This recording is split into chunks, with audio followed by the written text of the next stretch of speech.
Hello everyone and welcome to Sarita's rooftop kitchen garden once again.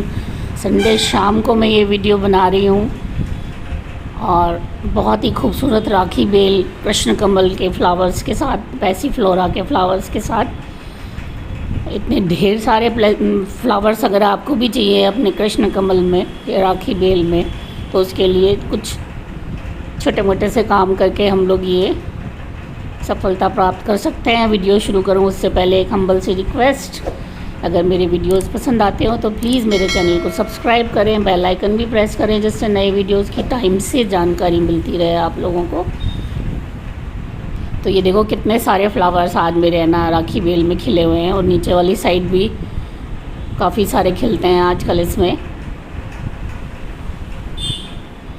और बहुत ही खूबसूरत flower होता है, देख के दिल खुश हो जाता है।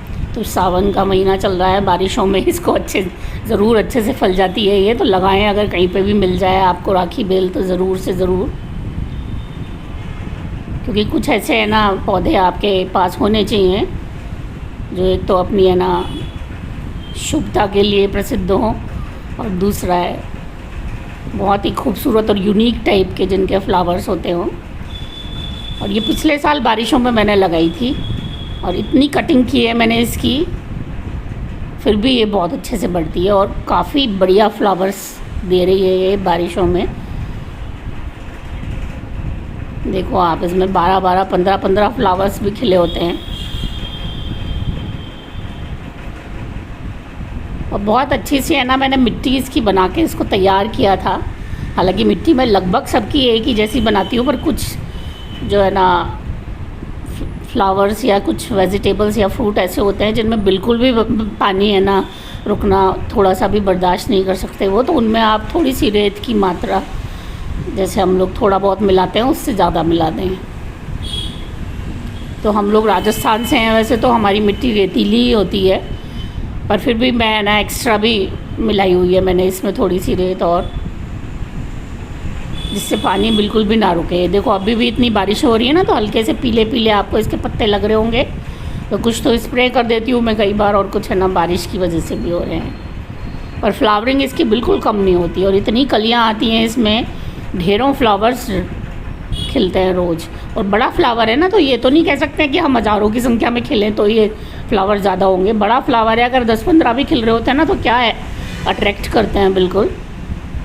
तो इसमें बस एक बार मैंने अच्छी मिट्टी बनाई हुई है 30-40%, उसमें है ना वर्मी कंपोस्ट मिलाया था, कुछ नीम की खली और सीवीड भी मिलाया था, और है ना उसके बाद से मैं इसमें लिक्विड फर्टिलाइज़र देती हूँ हमेशा, क्योंकि सूखा देने के लिए इतना घेर जब हो जाता है प्लांट का तो जगह भी नहीं होती, और मैं डिस्टर्ब भी नहीं करती बेल को, तो मैं लिक्विड फर्टिलाइज़र से काम चला लेती हूँ फिर उसके बाद।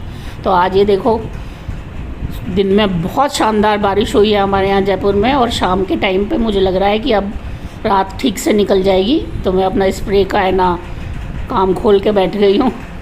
तो इसमें नीम ऑयल ले लिया है मैंने, और ये ऑलराउंडर मेरे पास इफ़को का पुराना ही पड़ा है, इसमें एक आध ढक्कन ही निकलेगा अब, और ये सीवीड ले लिया है मैंने, 3 चीज़ ले ली है। तो ये तो ऑलराउंडर डल गया 10 ml, 5 लीटर की ये टंकी है मेरी, और ये 10 ml ही है ना मैं नीम ऑयल डालूँगी, क्योंकि मैं अब लगातार स्प्रे कर रही हूँ ना, तो थोड़ा सा कम रखती हूँ मैं अपना है ना, तो दोनों मिलके ये जो इसको दवाई कह सकते हैं हम, तो ये 20 ml हो गई है, और इसके अलावा 20 ml मैं है ना अलग से ये सीवीड डालूँगी।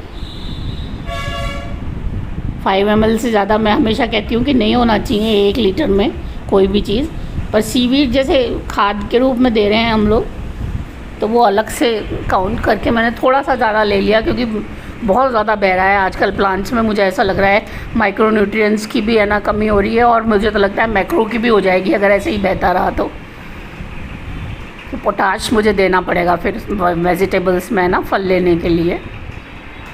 तो ये मिला लिया है हमने 3 चीज़ों का, आज मिश्रण कर लिया है।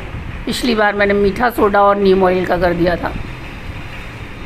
तो इससे क्या हो रहा है कि मेरे प्लांट्स अभी तक भी टचवुड कीड़ों से तो बचे हुए हैं। कुछ प्रॉब्लम्स हो रही हैं, पर वो मुझे ऐसा लग रहा है कीड़ों की वजह से नहीं हो रही हो, मिट्टी की वजह से, या है ना करेले में जैसे कुछ प्रॉब्लम्स हो रही हैं, तुरई की बेल में हो गई हैं, तो वो पहले ही जो हो गई थी वो उस हिसाब से लग रहा है मुझे। तो अब मैं लगातार ये है ना नीम ऑयल वगैरह का स्प्रे कर रही हूँ। गुलाबों का अब टाइम आएगा तो इनमें मैं रेगुलर स्प्रे कर रही हूँ कि इस टाइम पे बारिशों में कोई है ना गड़बड़ ना हो, क्योंकि 1-2 गुलाब मेरे गर्मियों में, वो तो शेड नहीं है आपके पास बिल्कुल भी, तो थोड़ा नुकसान तो हो ही जाता है। कॉर्नर पे भले ही मैं रख देती हूँ यहाँ दीवार के सारे, पर फिर भी धूप तो पूरे दिन की होती है, थोड़ा सा बस लेट आती है, 10 बजे तक आती है इधर। तो ये गोभी भी मेरी अगेती वाली लगी है। अब मुझे लग रहा है इनका भी सबका न्यूट्रिशन बह चुका है, क्योंकि बहुत तीव्र गति से बढ़ती हुई नहीं लग रही अब ये मुझे। और कुछ मैंने लेट भी लगाई थी। और हल्दी वगैरह पे मैं स्प्रे नहीं करती हूँ मोस्टली, पर अब कभी कभी ऐसा होता है कि चला देती हूँ मैं पंप थोड़ा बहुत, जैसे कोई है ना मच्छर मक्खी वगैरह बैठ रहे हैं या तितलियाँ मुझे अभी इतनी दिखी बैठी हुई, तो ऑब्वियसली वो फिर लीफ माइनर है ना की निशानी हो जाती है। अपना लावा छोड़ के और है ना फिर बनते रहते हैं वो। तो ये है तो प्रिकॉशनरी एक तरह से, पर कीड़े बरसातों में बहुत लग जाते हैं, इसलिए प्रिकॉशनरी भी बहुत ज़रूर होता है। मैंने इस बार सारी वेजिटेबल्स थोड़ी सी बरसात में ही लगाई हैं, अदरवाइज़ मैं बरसात में बहुत कम लगाती हूँ। सब्जियाँ मेरी फरवरी की चलती हैं, पर इस बार पहले मैं नहीं लगा पाई थी, इसलिए बरसात में लगाई हैं। तो केयर भी उस हिसाब से करनी पड़ रही है।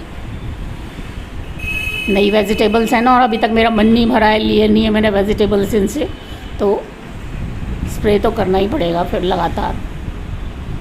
फ्लावर्स दिखने लगे हैं, क्योंकि अब स्पेशली कद्दू की काफ़ी सारी बेल हो गई है मेरे पास 5-6। मैं सोच रही हूँ एक यहाँ से हटा दूँ, फिर लगता है इतनी हरी भरी बेल क्या हटानी है, एक कद्दू तो ले ले कम से कम। और यहाँ पे आज मैं 2 टंकी मुझे लगाना पड़ता है ये 5 लीटर की अपने, और कभी कभी 3 भी, क्योंकि बहुत अच्छे से जब मैं देती हूँ तो। पर आज मैं दूसरी नहीं बना रही हूँ टंकी, क्योंकि ये देखो आप कितनी तगड़ी हार्वेस्टिंग के लिए तैयार हो रखी है ये। आज सुबह मैंने नहीं तोड़ा था और बारिश और पड़ गई है तो अच्छी हो गई हैं। और तो पहले मैं हार्वेस्टिंग करूँगी कल सुबह इनकी, फिर मैं ना अगर शाम को मौसम अच्छा हुआ तो स्प्रे करूँगी इन पे।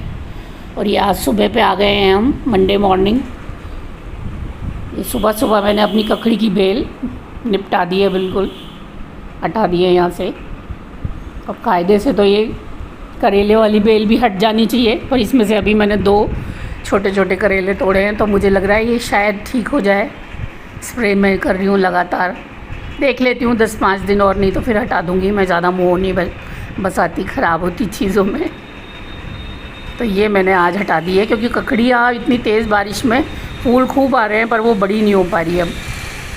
और ये मेरा जामुन का पेड़ बेचारा हमेशा बेलों से दबा रहता है किसी न किसी से, और अब 2 साल हो गए हैं इसको। अब मैं इसमें वो जामुन चाहती हूँ, फल चाहती हूँ, तो अगली बार के लिए मैं इसको तैयार करूँगी। अब टमाटर की पौध लगातार मैं 1-2 करके लगाती जाती हूँ। कल शाम को लगाई है ये मैंने अच्छी बारिश के बाद, और आज धूप निकल आई है। वैसे तो यहाँ पे ये मेरे 2 वैरायटी के बीज डाले हुए थे मैंने, अभी डालूँगी मैं, थोड़ी बरसात कम हो जाएगी तब। और ये देखो बीन्स का नया एक स्टॉक तैयार हो रहा है इधर। पता नहीं मुझे क्या सूझती है, जो मैंने यहाँ पे भी है ना ये लॉन्ग बीन्स के कुछ बीज डाल दिए थे, और वो बढ़ गई हैं 4-5 पेड़ बेल। सेम की डाली है वैसे मैंने यहाँ पे फली, पर सेम की थोड़ा लेट तैयार होती है, 2-2.5 महीने ले लेती है अक्सर। और यहाँ पे भी मैंने टमाटर अंदर घुसा के भी लगाए हुए हैं, पता नहीं धूप कैसे मिलेगी इनको। जहाँ जगह दिखती है थोड़ी सी वहीं लगा देती हूँ मैं। ये सेम की भी चली हुई है, यहाँ करेले की ठीक चल रही है अभी तक। ये बैंगन में दिखने लगे हैं बैंगन अब फाइनली। 2 महीने से लोग मुझे कहते हैं फ्लावर्स गिर जाते हैं, मेरे भी गिर ही रहे थे, क्योंकि भयंकर फ्लावर आ रहा है। 2 महीने से देख रही हूँ मैं, पर बैंगन एक भी नहीं बना, अब बनते दिखे हैं बस। और ये देखो छोटे छोटे करेले तोड़ लाई हूँ मैं। और अब कल का अधूरा काम बीन्स की हार्वेस्टिंग का, पहले हार्वेस्टिंग कर लेती हूँ, फिर मैं आज शाम को मौसम अगर अच्छा रहा, बारिश नहीं रही, तो फिर स्प्रे कर दूँगी मैं इन पे। इसकी वजह से एक कोना और रह गया था, क्योंकि दूसरी टंकी मैंने बनाई ही नहीं थी कल शाम को। फिर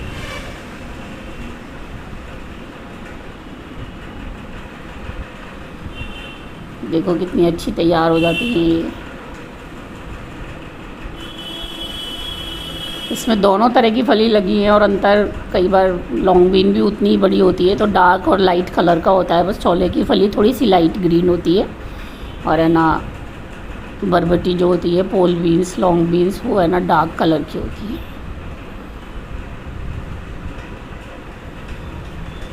फिर एक बार ढेर सारी हार्वेस्टिंग कर ली है मैंने, और अब मैं थोड़ा सा सफाई पे ध्यान दे रही हूँ गार्डन की पे, क्योंकि 15 अगस्त अभी तो खैर टाइम है, 15 सितंबर के बाद से फिर मैं सर्दियों की तैयारी इस बार थोड़ा लेट करूँगी। पिछली बार मैंने मूली वगैरह सब अगस्त में ही लगा दी थी, पर अब मेरे पास जगह भी खाली नहीं है, और अब मैं इतनी हाई भी नहीं करना चाहती।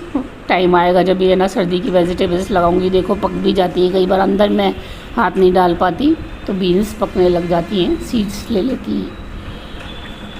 तो ये तो आज का चौड़ाई का अभियान हो गया है हम, और सर्दियों की सब्जियां मैं सितंबर से ही शुरू करूंगी लगाना। बहुत बहुत धन्यवाद आपका, नमस्कार।